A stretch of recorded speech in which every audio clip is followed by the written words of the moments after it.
Next हम discuss कर लेते हैं इरिवर्सिबल सेल इंजरी को। तो इरिवर्सिबल सेल इंजरी के अंदर हमने बात की थी कि इसमें जो आपके पास चेंजिंग्स आती हैं कौन सी होती हैं, वो पैथोलॉजिकल चेंजिंग्स होती हैं। ठीक है, तो इसमें जितनी भी आपकी चेंजिंग्स आएंगी तो वो परमानेंट होंगी और अल्टीमेटली उसमें सेल जो है वो किसी तरफ जाता है, डेथ की तरफ जाता है। अब हम फीचर्स देख लेते हैं कि कौन कौन से फीचर्स आपको ऑब्जर्व होंगे अगर आपको आपके सेल के अंदर इरिवर्सिबल सेल इंजरी है। सबसे पहले उसमें रहते हैं आपके पास न्यूक्लियर चेंजिंग्स। ठीक है, तो इसमें देखें, इसमें जो न्यूक्लियर चेंजिंग्स आएंगी उसमें तीन आपके पास चेंजिंग्स आ रही है। पहली तो पिक्नोसिस है, जिसे हमने बात की थी, जो आपका डीएनए वो श्रिंक हो जाता है और कंडेंस कर जाता है। क्लियर। दूसरा रहता है आपके पास कैरियोरैक्सिस। कैरियोरैक्सिस के अंदर क्या होता है, यही जो आपका पिक्नोटिक न्यूक्लियस है, ठीक है, जो प्रीवियसली जिसकी पिक्नोसिस हो गई थी, ये क्या रहता है, ये कन्वर्ट, इसकी ब्रेकिंग हो रही है किसके अंदर, स्मॉल पार्टिकल्स के अंदर। इसको क्या कहते हैं, कैरियोरैक्सिस। नीचे डायग्रामेटिकली भी हम देख लेते हैं कि नॉर्मल न्यूक्लियस था, उसके बाद क्या था, पिक्नोसिस की स्टेज थी जिसमें क्या थी, श्रिंकेज और कंडेंसेशन हो गई थी न्यूक्लियस की। फिर क्या हुआ कि आपका जो यही जो पिक्नोटिक न्यूक्लियस है, ठीक है, इसी को लेके चलें, ये क्या हुआ था, पार्टिकल्स फॉर्म में इसकी ब्रेकिंग हो गई थी। इस प्रोसेस को अपने क्या कहा था, कैरियोरैक्सिस। और लास्ट में क्या रहता है, कैरियोलाइसिस, जिसमें जो आपका न्यूक्लियस होता है बेसिकली वो क्या है, कंप्लीटली उसकी लाइसिस हो जाती है, वो डिसॉल्व हो जाता है। ठीक है। अच्छा, देखें, अगर किसी सेल का न्यूक्लियस ही डिसॉल्व हो गया तो क्या वो सेल सरवाइव करेगा, तो वो सेल सरवाइव नहीं कर सकता। इसीलिए हम बात करते हैं कि जो इरिवर्सिबल सेल इंजरी है उसमें जो चेंजिंग्स आती हैं वो बेसिकली इरिवर्सिबल होती हैं और सेल अल्टीमेटली डेथ की तरफ चला जाता है। फिर हम डिस्कस कर लेते हैं साइटोप्लाज्मिक चेंजिंग्स क्या आएंगी। ठीक है, एक तो रहती है आपके पास appearance of myelin figures in large number.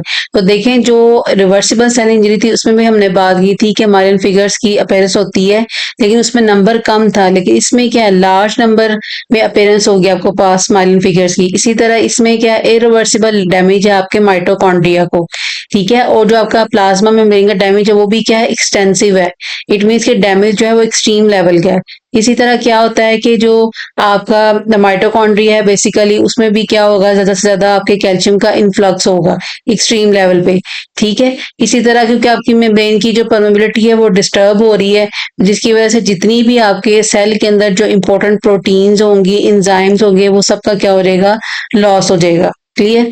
अच्छा, उसके बाद क्या रहता है कि जो आपके इंजाइम्स हैं, लाइसोसोमल इंजाइम्स हैं, ठीक है, क्योंकि देखें आपके, अगर हम बात करते हैं कि सेलुलर स्वेलिंग हो रही है तो इट मीन्स कि सेल के अंदर जितनी भी चीजें हैं वो आपकी क्या है, स्वेल कर जाएंगी, तो लाइसोसोमल स्वेलिंग होगी। ठीक है, इसी तरह जो इंजाइम स्पेसिफिक होते हैं कुछ, ठीक है, आपके ऑर्गन स्पेसिफिक इंजाइम होते हैं, उनकी भी लीकेज होगी। अब देखें, नॉर्मली तो जो आपके लाइसोसोमल एंजाइम्स हैं वो तब रिलीज होते हैं जब आपके जो सेल डेब्रिस है, ठीक है, जो आपके सेल का एक्स्ट्रा कंटेंट है उसकी उसने डाइजेशन करनी होती है।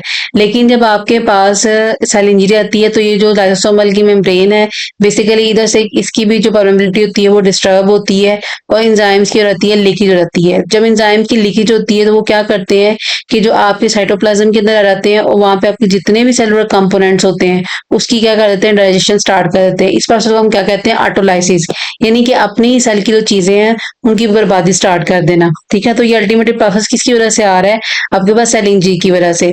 अच्छा, इसमें बड़ा एक इंपॉर्टेंट फैक्टर है, वो क्या है, लीकेज ऑफ एंजाइम। देखिए, मैंने बात की कि हर ऑर्गन का अपने जो है स्पेसिफिकली इंजाइम्स होते हैं जो नॉर्मली आपके उस ऑर्गन के अंदर, उस मसल के अंदर प्रेजेंट होते हैं, जो नॉर्मली आपके ब्लड के अंदर रिलीज नहीं होंगे। लेकिन जब आपके पास सेल इंजरी की स्टेट आती है तो अगर आपकी ब्लड के अंदर ये एंजाइम रिलीज होंगे तो इट मींस कि there is some problem is going on आपके मसल के अंदर, ठीक है, आपके उस ऑर्गन के अंदर, जिसकी वजह से वो जो एंजाइम्स जो स्पेसिफिकली उस ऑर्गन के लिए थे, उस मसल के लिए थे, वो ब्लड में आ रहे हैं। इट मीन्स कि वहां पे कोई प्रॉब्लम चल रही है। जैसे हमारे पास केराटिन काइनेज एंजाइम है, ठीक है, ये स्पेसिफिकली इसमें जो केराटिन काइनेज जो एम बी है, ठीक है, ये स्पेसिफिकली आपके जो कार्डिक मसल हैं, ठीक है, उनके लिए स्पेसिफिक एंजाइम होता है। ठीक है, इसी तरह कार्डिक काइनेज एम एम भी होते हैं जो कि स्केलेटल मसल के लिए होते हैं। इसी तरह केराटिन काइनेज जो है बीबी भी है जो कि आपके ब्रेन के लिए होते हैं। अच्छा, जो सी के एम बी है ये आपके कार्डिक मसल के लिए भी होते हैं और प्लस ब्रेन के लिए भी होते हैं। अच्छा, ये जो हम केराटिन काइनेज है ये बेसिकली प्रेजेंट है आपके कार्डिक मसल के अंदर। तो अगर तो आपको कोई इंजरी हुई होगी तो ये क्या है, ये आपको फिर ब्लड में नजर आएगी।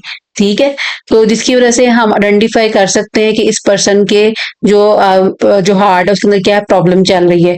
जैसे आपने कंडीशन सुनी होगी मायोकार्डियल इन्फार्क्शन की, तो उसमें क्या होता है कि बेसिकली लॉन्ग टर्म के लिए जो ब्लड फ्लो है वो डिस्टर्ब होता है आपका, ठीक है? जिसकी वज़ह से आपको क्या है मायोकार्डियल इन्फार्क्शन की आपको कंडीशन फेस करनी पड़ अच्छा, हमने बात की थी मायोकार्डियल इन्फार्क्शन की कि जो मायोकार्डियल इन्फार्क्शन है उसमें क्या है जो आपका हार्ट मसल होता है वो बेसिकली ब्लॉक हो जाता है for a long period of time, ठीक है? तो जिसकी वजह से उसमें बेसिकली ब्लॉकेज किसकी हो रही होती है ब्लड फ्लो की, ठीक है? तो अगर ब्लड फ्लो नहीं है तो इट मीन्स कि वहाँ पे कुछ ना कुछ डैमेज चल रहा होता है। अच्छा, इसी तरह ये आप उसके लिए चेक करवाने के लिए कि जो मायोकार्डियल इन्फार्क्शन है वो किस हद तक है आपका, तो आप क्या करते हैं केराटिन काइनेज का टेस्ट करवा लेते हैं। तो अगर आपके पास ये जो एंजाइम है केराटिन काइनेज एमबी आपके ब्लड में इसका लेवल इंक्रीज हुआ होगा तो ये आपको एक्ट करेगा एज अ बायोमार्कर। तो आप आइडेंटिफाई कर सकते हैं कि इस पर्सन के अंदर जो मायोकार्डियल इंफार्क्शन है वो क्या है एक्सट्रीम लेवल पे वो आपका जो हार्ट है वो इफेक्ट हुआ हुआ है, तभी आपको है मायोकार्डियल इंफार्क्शन की तरफ आप जा सकते हैं, ठीक है?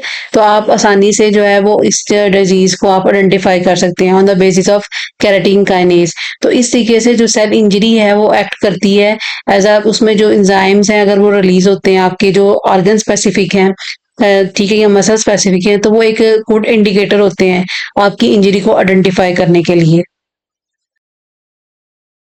ओवरऑल जो रिवर्सिबल और इरिवर्सिबल सेल इंजरी दोनों में डिफरेंस इसी बात का है कि देखें उसमें हमने सिर्फ रिवर्सिबल सेल इंजरी में बात की थी कि पिक्नोसिस है आपके पास, लेकिन देखें इरिवर्सिबल सेल इंजरी में आपके पास ये तीनों फेजेस में आ रहा था न्यूक्लियस, और जब न्यूक्लियर डिसॉल्व हो गया तो इट मीन्स कि अब आपका जो सेल है उसका वो सर्वाइव नहीं कर सकता, वो डेथ की तरफ ही जाएगा। हमने ये बात की थी कि इरिवर्सिबल सेल इंजरी के अंदर आपके पास पैथोलॉजिकल चेंजिंग होते हैं और अल्टीमेटली जो सेल है वो डेथ की तरफ ही जाता है। तो ये ओवरऑल जो है वो फीचर्स है आपके पास इरिवर्सिबल सेल इंजरी में, और इसमें जितने भी आपके पास फीचर होंगे वो सारे क्या है वो एक्सट्रीम लेवल पे होंगे, वो एक्सटेंसिवली डैमेज करेंगे, ठीक है? तो ये ओवरऑल फीचर्स हैं आपके इरिवर्सिबल सेल इंजरी के। होपफुली आपको अब कॉन्सेप्ट हो गया होगा कि रिवर्सिबल और इरिवर्सिबल सेल इंजरी के अंदर क्या मेन डिफरेंसेस आते हैं।